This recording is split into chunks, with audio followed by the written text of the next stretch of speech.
अस्सलाम वालेकुम, मैं हूं आपका होस्ट रोहेल इंतखाब। प्रोग्राम जीयू विद रोहेल इंतखाब में आज हम बात करेंगे डिजिटलाइजेशन की। प्रोग्राम में कि जब से कोविड-19 हुआ है तो हमने इसके नंबर्स को कितना ज़्यादा बढ़ते हुए देखा।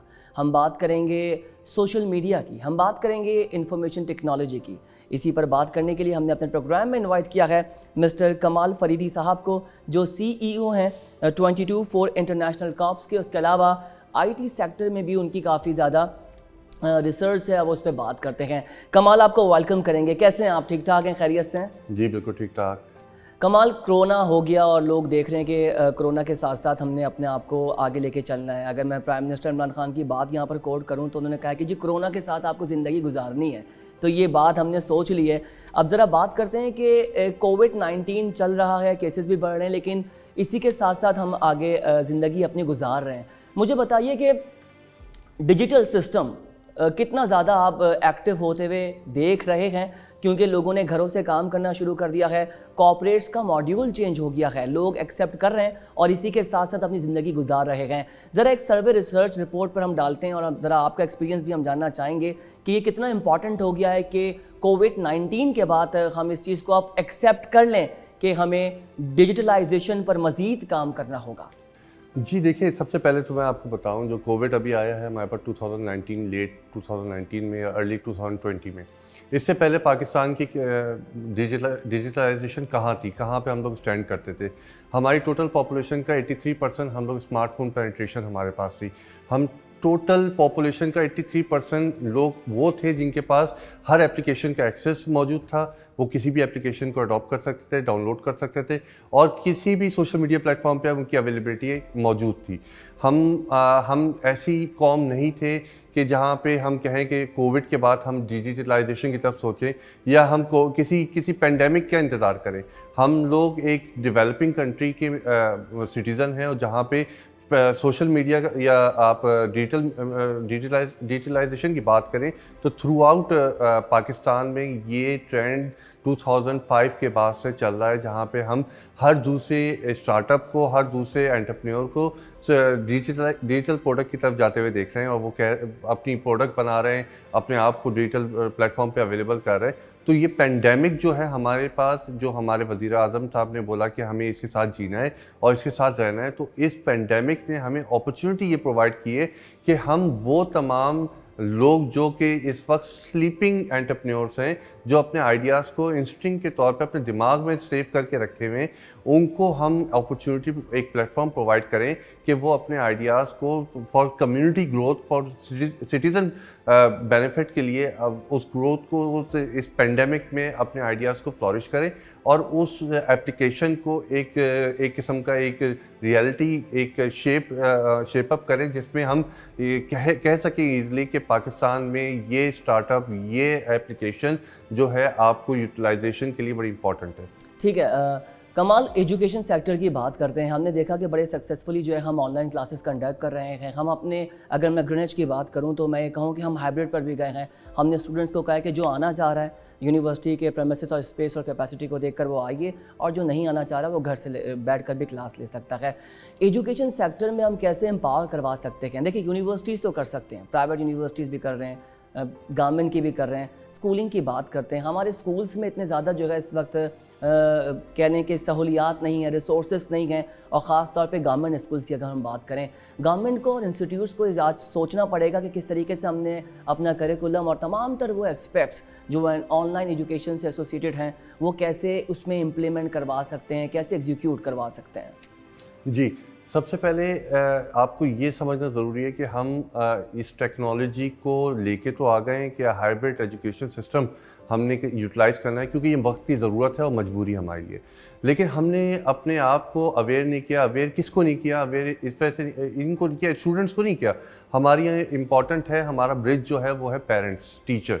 हमने इनको इतना अवेयर नहीं किया, इनको अडॉप्ट नहीं किया, इस टेक्नोलॉजी के इनकी यूजेज इतना बढ़ाया नहीं, या इनको वेल अवेयर नहीं किया, इनको सही तरीके से बताया नहीं कि किस तरीके से बेनिफिशियल हो सकता है एक स्टूडेंट के लिए हाइब्रिड सिस्टम भी। अब हाइब्रिड सिस्टम हमें एक हंगामी, एक जंगी तौर पे हमने यूटिलाइज तो किया, अडॉप्ट तो किया, वेस्टर्न कंट्री से बाय कर लिया, उसकी licensing, white board, black board, multiple systems को हमने अडॉप्ट किया कि हम बेहतर सहूलियात प्रोवाइड कर सकें, एक इन्वायरमेंट ऐसा प्रोवाइड कर सकें जो क्लासरूम का इन्वायरमेंट दे सके, जहाँ पे बच्चे बैठ के उसी इन्वायरमेंट के साथ एजुकेशन अपनी ले सके। लेकिन हमने अपने पेरेंट्स को अडॉप्ट किया, क्योंकि बच्चा तो आपके साथ 3-4 घंटे के लिए है स्कूल में और ऑनलाइन क्लासेस में भी, लेकिन उसके बाद उसने कंसल्ट करना है अपने पेरेंट्स के साथ या अपने टीचर के साथ कि मैंने जो क्लासरूम में सीखा है उसको मैं फर्दर मोर कैसे एक्सप्लोर कर सकूं, कहाँ पे जाके कर सकूं। हमारे पास कंटेंट की दुनिया मौजूद है। आप यूट्यूब पे जाएं, आप गूगल पे जाएं, गूगल वेब पे जाएं, गूगल स्कॉलर्स पे जाएं, गूगल क्लासरूम्स में जाएं, आपके पास मल्टीपल सब्जेक्ट के मल्टीपल लेक्चर्स मौजूद हैं। हम वहाँ जाके अगर कोई चीज़ हाइब्रिड सिस्टम में हमें सही समझ में नहीं आ रही, तो हमारे पेरेंट्स का ये रोल होता है कि वो जाके अपने बच्चे को, अपने स्टूडेंट को ये बताएं, टीचर स्टूडेंट्स को ये बताएं अगर आपको मेरी बात समझ में नहीं आ रही, क्योंकि डेफिनेटली एक फिजिकल इन्वायरमेंट से हाइब्रिड इन्वायरमेंट पे जाना एक बच्चे के लिए भी एक साइकोलॉजिकल चैलेंज होता है कि वो चैलेंज को किस तरीके से एक्सेप्ट करता है। बहुत सारे बच्चे ऐसे हैं जो यूज्ड टू हो गए, जो पहले से टेक्नोलॉजी सेवी थे, लेकिन बहुत सारे ऐसे बच्चे हैं जिनको मुश्किलात अभी भी दरपेश हैं, जिसकी वजह से उनके रिजल्ट्स पे इम्पैक्ट आ रहा है। वो रिजल्ट्स पे इम्पैक्ट आने का जो वजूहात है, वो वजूहात को दूर करने के लिए इम्पॉर्टेंट है कि हम पहले इसकी प्राइम कंटेंट जो है, जो हमारा ब्रिज है, जो स्टूडेंट, पेरेंट्स और टीचर है, वो अच्छी तरीके से हम उनकी कंसल्टिंग की करें, उनको बिठाल के उनको समझाएं कि भाई ये तरीका कार है, इसमें हाइब्रिड सिस्टम को हम और मज़ीद बेहतर कर सकते हैं। तो स्कूल्स में बच्चों को समझने का मौके ज़्यादा मिलेंगे। ठीक है, वेरी वेल सेड। कमाल, आप ये कह रहे हैं कि पेरेंट्स की भी रिस्पॉन्सिबिलिटी बढ़ी है अगर हम ऑनलाइन क्लासेस या ऑनलाइन या डिजिटलाइजेशन की तरफ एजुकेशन सेक्टर को मोल्ड मज़ीद करते हैं तो। ठीक है, कॉर्पोरेट सेक्टर की बात करते हैं। कमाल, कॉर्पोरेट में हमने ये देखा कि जूम पर मीटिंग्स हो रही हैं। मुझे याद है जब कोविड-19 हुआ तो ऑफिस में जो है बॉसेस ने कहना शुरू कर दिया हम जूम पे मीटिंग कर रहे हैं, और फिर सक्सेसफुली हमने उसको होते हुए भी देखा। जूम्स आया, टीम्स आया, दीगर एप्लीकेशंस और मैदान में वो भी काम कर रही हैं। आप क्या समझते हैं कि कॉर्पोरेट का ये मॉड्यूल जो बनने जा रहा है, इससे लोग एक ख़तरा या एक रिस्क या अनसर्टेनिटी की बात करें, डेट इज़ लाइक फायरिंग या टर्मिनेशन, एम्प्लॉयज़ को निकालना, एम्प्लॉयज़ को हटाना, बिकॉज ये अब बात सामने आ रही है जो एंटरप्रेन्योर हैं, जो स्टार्टअप्स लेकर आ रहे हैं, जो बैठे हुए हैं कॉर्पोरेट में, और वो ये कह रहे हैं कि जी आपको कॉस्ट कम करनी है तो लिहाजा आपके एक्सपेंसेस भी कम हो रहे हैं, आपके बिजली का बिल भी कम हो रहा है, आपका ह्यूमन रिसोर्स कम आ रहा है, आपकी फ्यूल नहीं लग रही है। तो ये सारी चीज़ें आप क्या किस तरफ इशारा कर रहे हैं? आर्टिकल्स, ब्लॉग्स लेके जा रहे हैं जी अनसर्टेनिटी हो जाएगी अगर आपने मज़ीद जो है डिजिटलाइजेशन को फ़रोग किया। कमाल, इस बात को आप थोड़ा सा उससे भी एसोसिएट करें, जब टेक्नोलॉजी, कंप्यूटर, इंटरनेट आ रहा था, लोगों ने किस तरह की बातें शुरू कर दी थी, लेकिन हमने देखा कि जिस तरह से कंप्यूटर, लैपटॉप की मार्केट बढ़ी तो नई जॉब्स भी क्रिएट हुई। तो as far as concern digitalization, यहाँ पर जब अनसर्टेनिटी की बात हो रही है, मैं ये चाहूँगा कि आप ज़रा ये बताएं कि जॉब्स नई भी आ सकती हैं, न्यू मार्केट्स भी क्रिएट हो सकती हैं। अच्छा, देखिए, यहाँ कॉर्पोरेट का सबसे बड़ा चैलेंज है ग्रोथ के बाद अब पेंडेमिक में जो चैलेंज आ गया वो है सस्टेनेबिलिटी का। अब यहाँ पे कोई भी कॉर्पोरेट लीडर होगा, वो सबसे पहले अपनी कंपनी की स्टेबिलिटी देखेगा कि कहाँ पे वो सस्टेन कर पा रहा है, क्या वो कॉस्ट कटिंग करे, क्या वो अपने आप को और प्रोडक्टिव करे। प्रोडक्टिव के लिए हमारे पास मल्टीपल डिजिटल रिसोर्सेज हैं। आपने जूम का नाम लिया, इससे पहले हमारे पास स्काइप मौजूद था, इससे पहले और मल्टीपल, हर सोशल मीडिया प्लेटफॉर्म ऑलमोस्ट ये अपॉर्चुनिटी अब दे रहा है कि आप जाके अपनी कॉर्पोरेट मीटिंग कर सकते हैं, आप पर्सनल मीटिंग कर सकते हैं, आप वीडियो कॉन्फ्रेंसिंग कर सकते हैं। हर एक ने इस पेंडेमिक से पहले ही ये इनिशिएट ले लिया था। अब हमारे लिए इम्पॉर्टेंट ये हो गया है इस कॉर्पोरेट वर्ल्ड पे कि हम अपनी कॉर्पोरेट वर्ल्ड में, जब लॉकडाउन की बात आती है, वर्क फ्रॉम होम आता है, तो हम वहाँ पे अपनी कॉस्ट को कट करने की बात करते हैं कि जिस तरह से आपने मेंशन किया कि वह आपकी यूटिलिटीज़ कम आ रहे हैं, आपकी इन हाउस जो एम्प्लॉयज़ से उनके नंबर्स में कमी आएगी क्योंकि उनकी सर्विसेज रिक्वायर्ड नहीं है, क्योंकि वर्क फ्रॉम होम हो रहा है। तो ये एक चैलेंज है हमारी गवर्नमेंट के लिए कि हम किस तरीके से स्मार्टली कॉर्पोरेट को एक फैसिलिटी ऐसी प्रोवाइड करें कि जिस तरीके से हमने स्कूल्स के लिए अपॉर्चुनिटी दी थी कि हम हाफ डे घरों से बैठ के हाइब्रिड सिस्टम यूटिलाइज़ करते थे और कभी यूटिलाइज़ करते थे स्कूल्स क्लासरूम में। इसी तरीके से कॉर्पोरेट में हमारे पास एक एनवायरनमेंट ऐसा बिल्ट होना चाहिए कि हम जो घर से काम कर सकते हैं वो करें, लेकिन ऑफिस की फैसिलिटी कभी ना कभी किसी न किसी के लिए ओपन होनी चाहिए ताकि वो ऑफिस से बैठ के भी काम कर सके, जिससे हमें बेनिफिट ये होगा कि हमारी जो रिसोर्सेज हैं वो रिसोर्सेज इंटैक्ट रहेंगे, लेकिन हमारी टेक्नोलॉजी यूज़ करते हुए हमारी सस्टेनेबिलिटी और प्रोडक्टिविटी बढ़ती रहेगी। ठीक है, वेरी वेल सेड। अच्छा, ई कॉमर्स की बात करते हैं कमाल। कोविड से पहले भी माशाल्लाह हमारे जो ई कॉमर्स के मार्केट है या हमने वेब को बड़ा मुतहर्रिक और बड़ा एक्टिवेट होते हुए देखा। तो daraz.pk के नाम से मैंने वेबसाइट यहाँ पर मेंशन करूँगा। हमारे पास बड़ा प्लेटफॉर्म नहीं है अली बाबा या अमेज़ॉन की तरह। मेरी बड़ी ख्वाहिश है कि अल्लाह करे पाकिस्तान में इस तरह के प्लेटफॉर्म मज़ीद आएँ। ई कॉमर्स की बात करते हैं तो ई कॉमर्स की ग्रोथ को आप मज़ीद बढ़ते हुए देख रहे हैं? जी बिल्कुल, ई कॉमर्स की ग्रोथ और सबसे बड़ा चैलेंज हमारे पास ई कॉमर्स तो आ गया हमारे पास, दराज का आपने नाम लिया, लेकिन हमारे पास इस वक्त क्वालिटी कंट्रोल पे सबसे बड़ा क्वेश्चन है कि क्वालिटी कंट्रोल पे हम बात कर रहे हैं।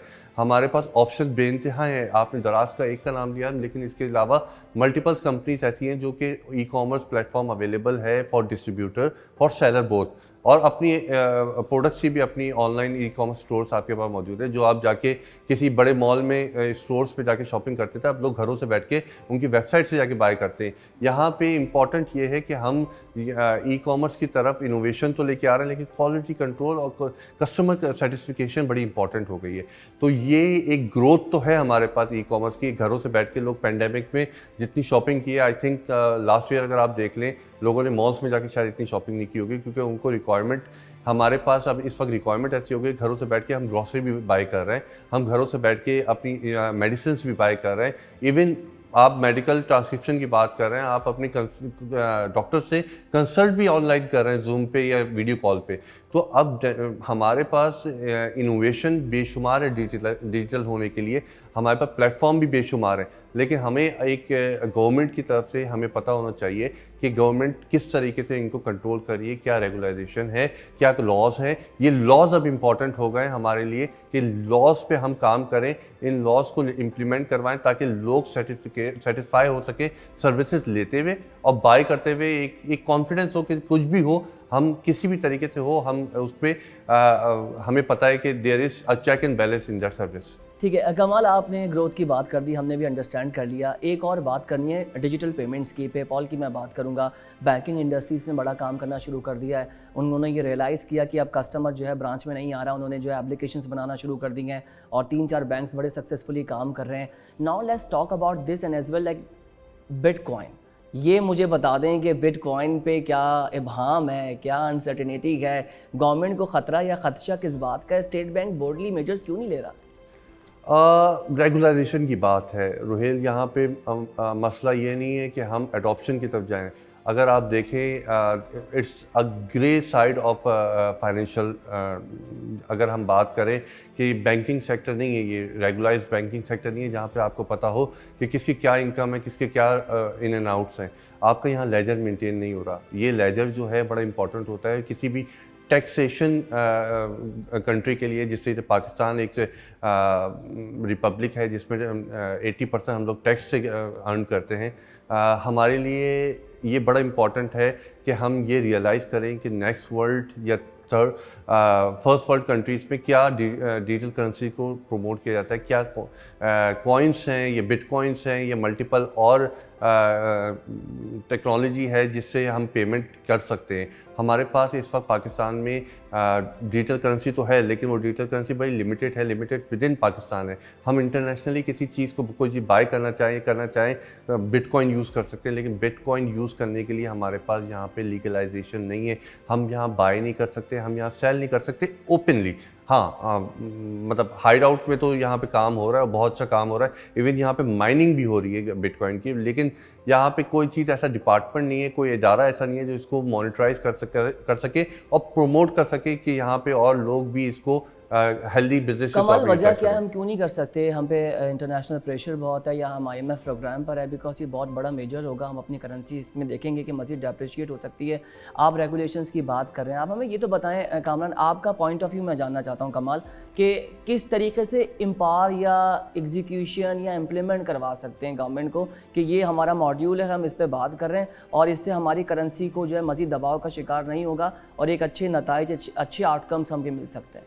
अच्छा, यहाँ पे ये मसला पाकिस्तान का आज से नहीं है, जब से हमारे पास ये डिजिटल गैजेट्स आएँ या डिजिटल प्लेटफॉर्म्स आएँ, सोशल मीडिया आप देख लें, आप फिर आपको कोई चीज़ कॉन्फ्लिक्ट करता है तो आप यूट्यूब बंद कर देते हैं, आपका कोई कॉन्फ्लिक्ट आता है तो आप फेसबुक को लिमिटाइज़ कर देते हैं, ट्विटर को बंद करने की कोशिश करते हैं आप। लेकिन हमारे पास मसला ये है, हमारी गवर्नमेंट ने R&D डिपार्टमेंट प्रॉपर्ली नहीं है, प्रॉपर्ली इस तरीके से नहीं है कि रिसर्च तो करते हैं वो, लेकिन जो कम्युनिटीज़ हैं, जो स्टेक होल्डर्स हैं, उनको ऑन बोर्ड नहीं करते कि आपको पता हो कि गवर्नमेंट का पॉइंट ऑफ व्यू क्या है और हमारा पॉइंट ऑफ व्यू क्या है। कमाल, हम प्राइवेट सेक्टर को ये एम्पावर कर सकते हैं कि वो गवर्नमेंट के सामने प्रपोजल लेके जाए। हम प्राइवेट सेक्टर क्या कर सकते हैं आप उसमें? प्राइवेट सेक्टर की अपनी देखिए, गवर्नमेंट की अपनी प्रायोरिटीज़ हैं, गवर्नमेंट अपनी प्रायोरिटीज़ के ऊपर काम करती है। गवर्नमेंट की प्रायोरिटीज़ आई थिंक इस वक्त बिटकॉइन नहीं है या डिजिटल करेंसी नहीं है, इस वक्त उनकी प्रायोरिटीज़ है कि हम डिजिटल ट्रांसफॉर्मेशन की तरफ जाएँ।